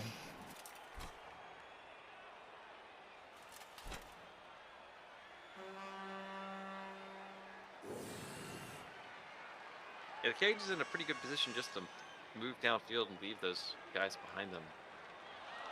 Indeed it is. Winey Bevers are fairly out of position here.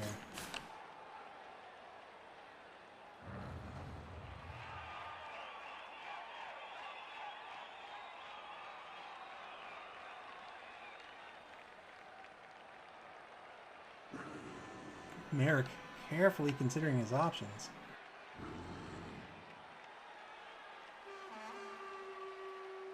If he doesn't try to regroup in front of this cage, I think that puts him in real danger of getting left behind.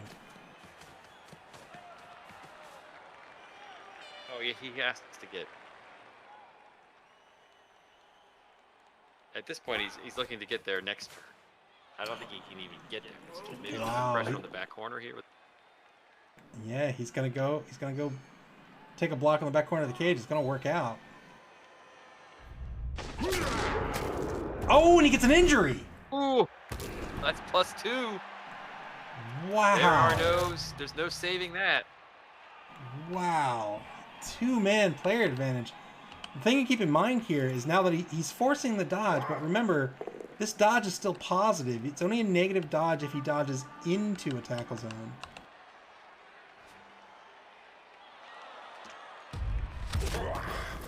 That block is a good hit and gets a stun out of it.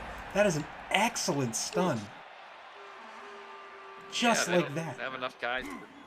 Yeah, they barely have enough to form a new cage. So Yeah, just like that, WDM finds themselves in a precarious position. They don't have the players on the pitch to really protect this ball carrier. And now that dodge has just been made negative. So this is really good play by the Winey Bevers. We'll see what Nick Satan wants to do here.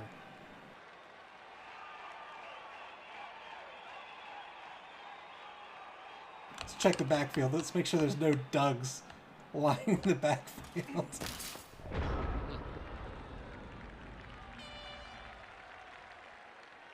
Turn 12 for WDM. What to do? What to do? They could. Wow, their Minotaur is kind of in a rough position. He can't dodge with an AG of 2. You don't want to do that. But taking a block against the number 11 Longbeard.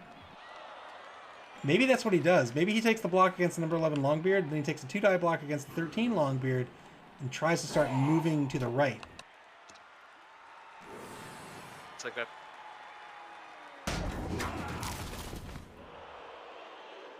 Maybe not.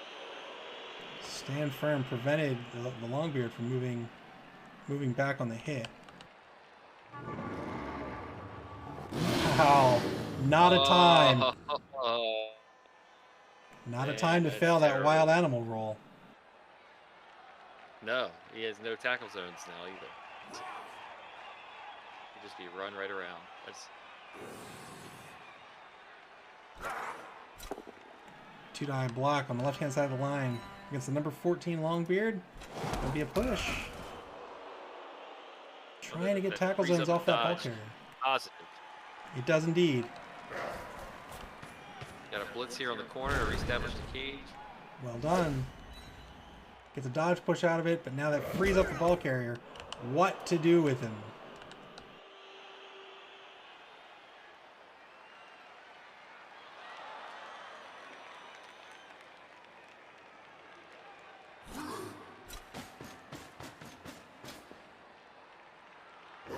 Sets up a faux cage across center pitch. That's not really a cage to the Beastman. I mean, It's not, Minotaur's not yeah, really it's a faux cage. Yeah, it's not really a cage. It's the best he can do, I think. I mean, they could just run right in and hit him. There's no tackle zones there. I think wild animal, you keep your tackle zones. Okay, so not as bad as Bone. He does have tackle zones. Okay, so that's kind of a cage.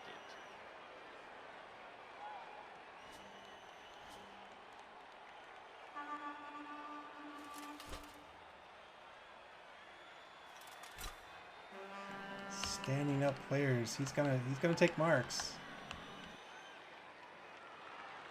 But we can already see here that he's having,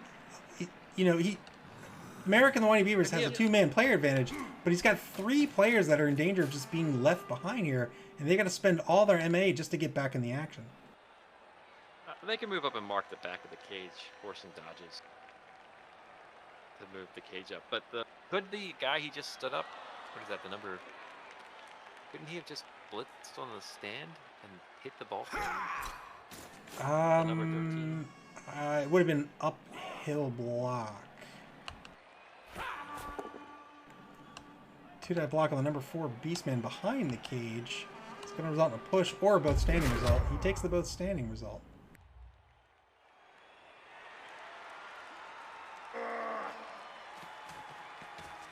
Here's the blitz on the ball carrier. One die blitz results in a push. Oh, is he thinking about a reroll? Oh, man. He does spin the reroll. And it worked out. Wow. Now things. Wow. Holy moly. Winey Beavers down to 1 reroll. Get some popcorn. This just got exciting. Wow, so risky. It was a skilled block. He got the push. He said, you know what? I think I can get a knockdown. Went for it, but now he gets an attacker down.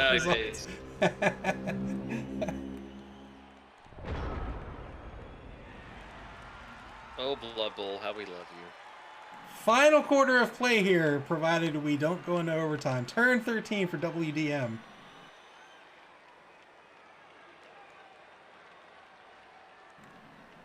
Perhaps a 2-die block on the Longbeard here with the number 11 Chaos Warrior. Just don't look like they have a lot of.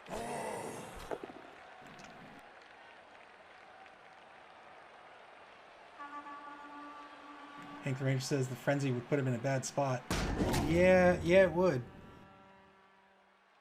Stand firm is such a pain. It is. I have that on my ogre. I love it. Yeah. Oh no. He takes the block with the Minotaur. He's going to have to frenzy follow-up, and that is not going to work out. Is he going to spend the TRR? He has to. TRR. He has to. Yeah. And he fails the loner roll. There it is. And now the Winey Beavers have a real opportunity to grab this ball. Yeah, this just. I don't know how I feel about that Minotaur block. Even if it worked out, it moves him out of position.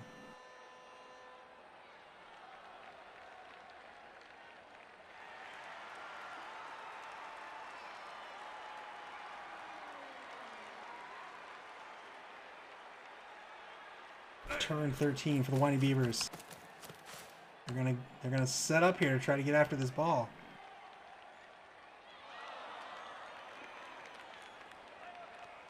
only one TRR left for the remainder of the game. That even if there's a tie, they're only going to have one TRR left. You don't get them back in overtime.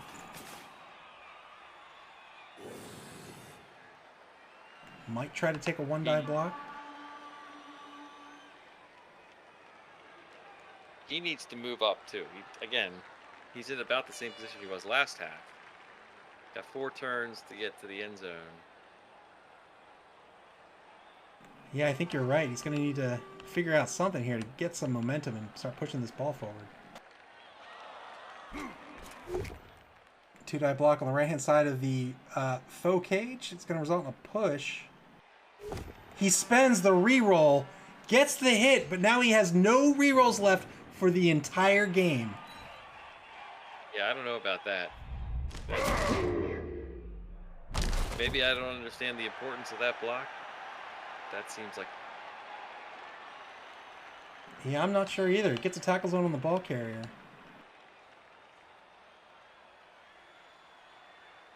I'm sorry, a tackle zone on the ball. Takes that one-dive block, gets Chaos Warrior. He gets lucky there.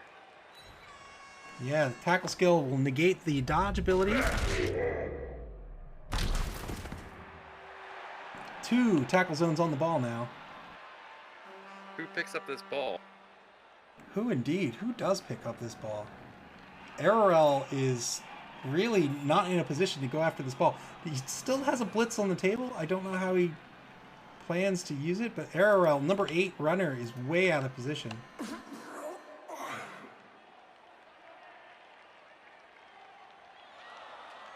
12 seconds.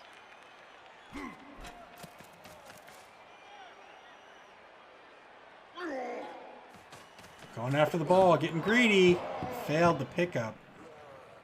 Oh, nothing he can do. What do you do here as WDM? Do you still try to score? Do you pick this ball up and do you punt it downfield? Yeah, I think you keep the game. You go for another quarter. You get the ball. Clean block gets the number 1 Troll Slayer.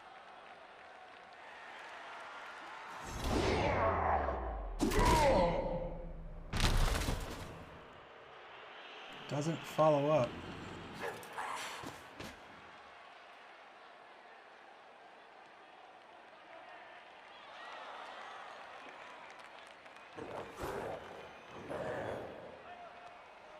Wonder if we'll see a one-dive block with the number 13 Chaos Warrior on the left-hand side. Oh no, that's going to be a 2-dive block. That'll be a good block.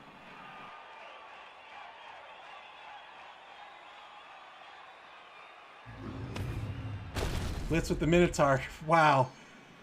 Didn't learn the lesson the first time. It's got a frenzy follow-up. It's going to work out this time.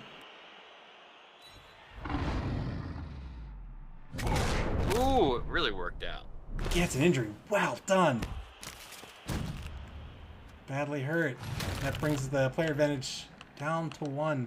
Hank the Ranger says, this is a messy situation for both sides. Indeed it is. I'm not really sure what to do. You're laughing inside is what you're doing.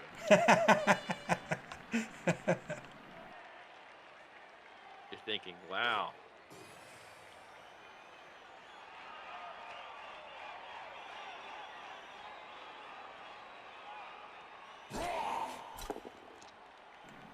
Here's that 2-dive block. It's going to be a good hit against the number 2 Troll Slayer.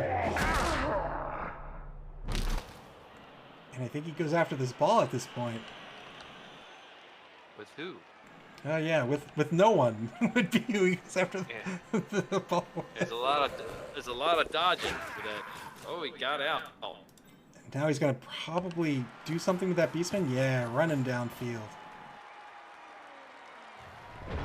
Yeah, he's the guy you're going to throw to and maybe score with.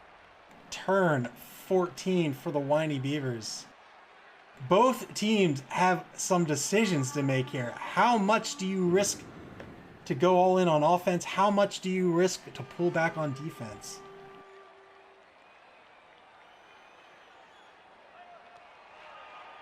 This is that MMA fight we talked about in the pre-competition report. I think the winner of this game is going to be the one who cleverly repositions better than the other player. The Winey Beavers. I don't know. Winning this in overtime for this team might be a guaranteed loss in the Blood Bowl, just because there's gonna be so few guys left that they gotta go another quarter. It's very true. And yet another thing to consider. In fact, yeah, that's a very good point.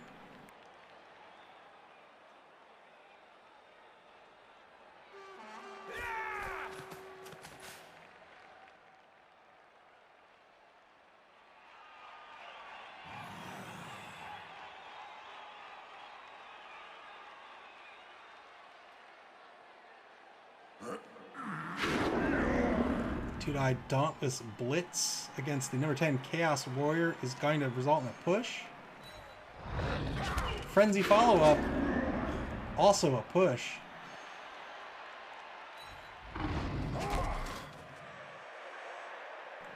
It's two tackle zones for the Winey Beavers on that ball with one for WDM. Blitz has now been used up. Probably see a block on the number 11 Chaos Warrior, I would imagine.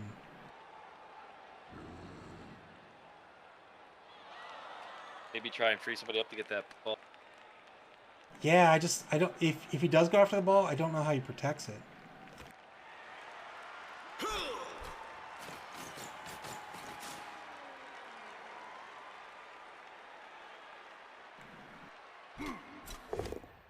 Two-die block. Gonna be a push against the number 3 Beastman. Pushes him off the ball. The thing for the Winey Beavers here is even if they get the ball, man, they're only gonna have 2 turns to score. No, yeah, I don't think they can score. I think they're playing for overtime. I think Nick Satan is playing for shenanigans and maybe a.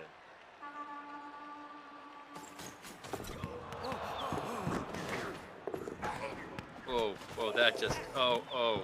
Wow! What a series of mishaps. Oh my God, that is crazy. So now what does Nick Satan do?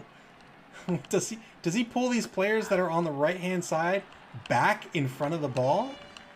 Yeah, I don't know. Wow, he says no. I think he says I'm going to try and score if I get this thing. He's going to try to pick up this ball and throw it. Yeah, but that's a long throw over a lot of dwarves. And he's got to pick it. He needs to keep this ball out of the hands of the number 8 runner here. That's really, if he doesn't do that, I think he loses this game. Yeah.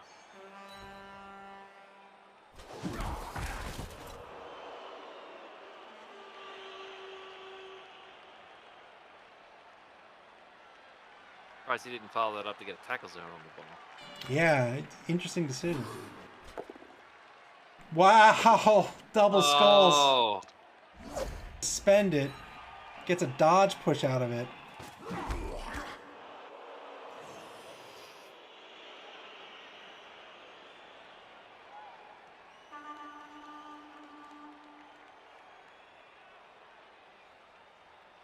That hurt. There's no TRR on the pickup. There's no TRR pass. Yeah, I don't even know how he gets at this ball. Unless he's going to try to dodge with the Chaos Warrior. 1, 2, 3, 4, 5. Man, I don't know what he does. Two-die block with horns. Horns, Mighty Blow, and Claws. This is going to be a good hit. He's going to get a chain push out of this.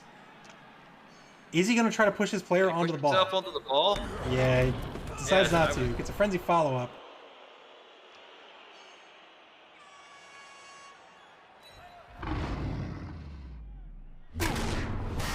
Good KO. Helps. Even up.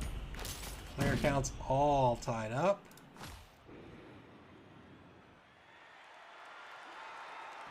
Oh boy, man. I think he's got to risk a.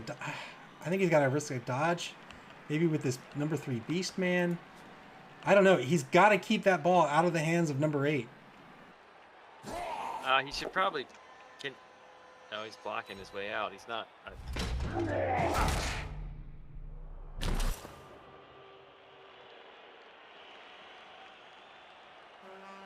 The Bevers can score if they pick up and get lucky on a dodge. They don't even have to. They're going to block the one guy on the ball down. Yeah, they're definitely going to block down that Beast Man, and then they're just going to go for the pickup. They don't have any TRRs, though. Turn 15 for the Winey Bevers. This will decide the game, I do believe. Yeah, they can block that Beastman down. They can block one of the Chaos guys there in the back of number 12. Yeah. And they can pick this ball up. And they can run.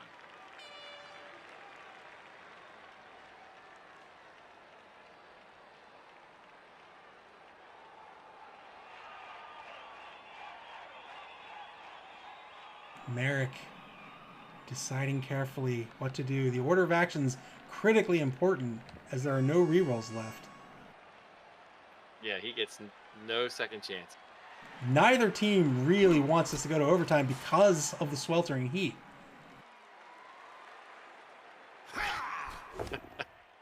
He'll be playing 2-on-2. Gets a good block on the number 8 Beastman. Hank the Ranger says, "I do. I want to see it. I want to see it go to overtime."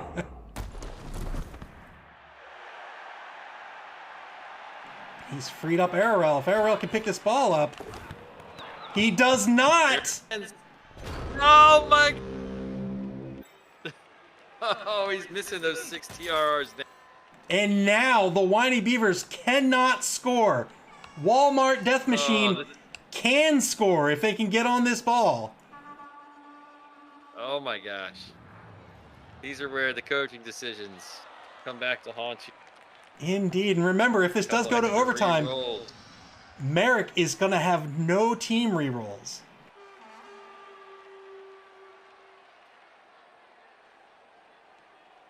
First semifinals of this championship bracket. Could we see overtime in sweltering heat?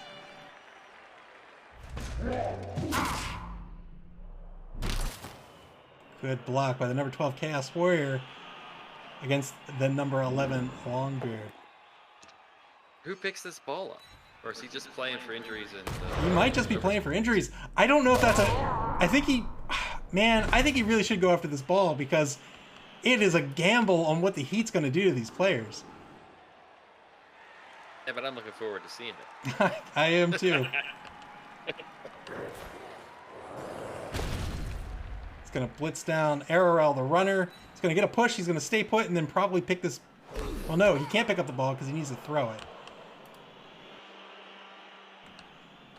So now the ball's free. I guess the number 10 Chaos Warrior gets on this ball?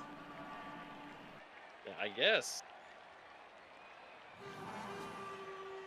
Maybe knock some guys down, prevent some interceptions on the before that? Yeah, so now, does he spend the reroll or not, or does he keep it for overtime? He spends it. He spent... Gets the pickup, going for the pass. There's going to be an interception attempt. This is crazy. He can't. Can he score from there? He can. He can pass for a handoff. Or pass for a handoff. Good catch.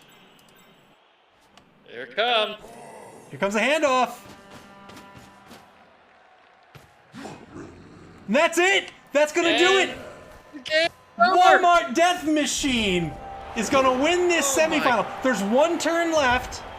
It could be an extra turn. And they have sweltering. They have sweltering heat on this turn, right? They do. This new drive's going to have sweltering heat. The Winey Bevers are going to get one shot to make something happen. And really, the only way it happens is if they get an extra turn on the kickoff event table. We'll see what happens. Well done. Excellent play by Nick Staten and Walmart Death Machine. Unbelievable play.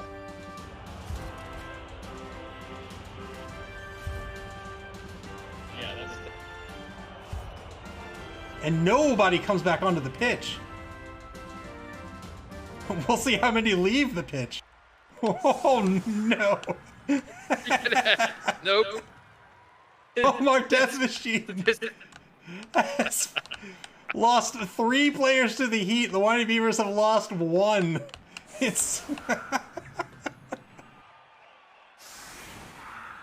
it's 8-5 right now on the pitch. The Winey Beavers still can't score. They need to get, let's see, 4, 5, 6, 7. Yeah, they need to get an extra turn, or else they've lost this match. Is the kicker still out there? The kicker is still out there. Yeah, but he's on the line right now. He needs to pull him off the line if he wants to use him. Yeah, I don't know why he didn't do that. Well, he's setting up right now. Oh, you mean, I'm sorry. Yeah, the Winey Beaver, not the Winey Beavers. WDM does have the kicker, and he is in the backfield, so he will get to use him. Okay, so they're going to put the ball pretty deep. And the Beavers are going to have to... They're going to need shenanigans. I think they need to keep Arrowell on the line. Yeah, they need to keep their runner on the line. And just hope. Just hope that this kickoff event is in their favor. Yeah. Excellent play by Walmart Death Machine.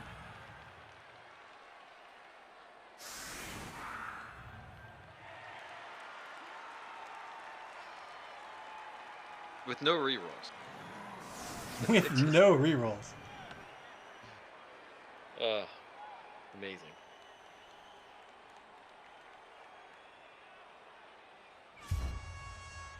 Here comes the kickoff. Walmart Death Machine with a decent kick. What's the event? Perfect defense. Not going to be enough, and that's going to be it. Walmart Death Machine is going to advance to the Blood Bowl Finals. All that's left is for the Winey Beavers to get some punitive hits on Walmart Death Machine. Who gets to range his guys to make sure they're not that bad? Can't ask for much better kick than that. That is a good kick. Winey Beavers probably take the hits first and then maybe... Wow. Iron Man Live just subscribed. Thank you so much. I genuinely appreciate it. Really no point in trying for SPPs as this is the end of the Winey Beavers season. But they could very well try to murder some players.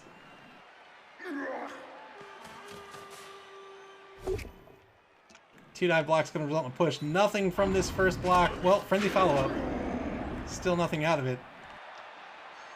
He's got a couple more blocks here to take. Hey, what's good, Iron Man? Thanks for the sub. I genuinely appreciate it. I hope you love Blood Bowl. Blood Bowl is amazing.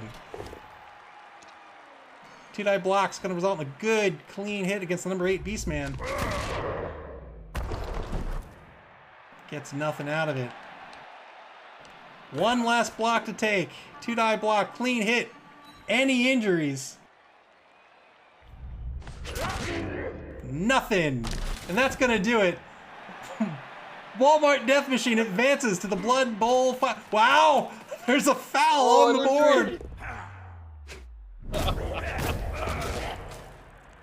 Oh, that is the way to end it. Gets nothing out of the foul. He's going to try for some SPP anyway. Oh, Congratulations to Nick Satan and Walmart Death Machine. They are going to take it home. The final turn of play, 1-0. They will advance to the finals to play the winner of the game between the Baltimore Loop Dupes and the Oakland Raiders this Friday. Let's take a look at the stats here really quick. Walmart Death Machine, they didn't really dominate with ball possession, but they really felt like they had the momentum most of the game, I think. What do you think? I think they did. They had the Beavers on their heels. There was never a sense that they had a chance to really do anything that they were planning to do. They were always reacting, and in the end, it came down to some gutsy plays with no rerolls, but he set it up that way, and I think it worked out. Yeah, I think that's well said. I think Nick Satan forced Merrick and the Winey Beavers to play reactively, and that's ultimately what cost them this game. 11 Yeah, SPP for WDM. Not too many, not too few. We can take a look at the die rolls here real quick. Winey Bevers for the D6 die rolls, looking just about even. They took a ton for a bashy team. Man, that's a whole lot of agility rolls. Walmart Death Machine also took a ton of die blocks. Also looking about die blocks, D6 rolls. Also looking just about even. If we look at the block dice for the Winey Bevers, looking just about even. But do you see 49 push results? Wow. Wow. Even Walmart Death Machine, 46 push results. Remember the push face. There's 2 of them on the die, so there'll tend to be more of them. But just so many blocks taken, and not a whole lot of casualties or even KOs. Yeah, not a lot at all. And we didn't think that the push results have nothing to do with anybody's armor or anything, but I didn't expect to see a lot of like armor breaks and things like that. Everybody had 8. There were a couple of 9s on the pitch. It's tough. It's tough to hurt either of these teams. That's very true. These are 2 very resilient teams with AV of 8 and 9. It's really hard to take somebody off the pitch, and because of that, I think it was really smart play by both coaches to key in on when they had a surf attempt and to take it. And I thought that was brilliant play. Yeah, very good play.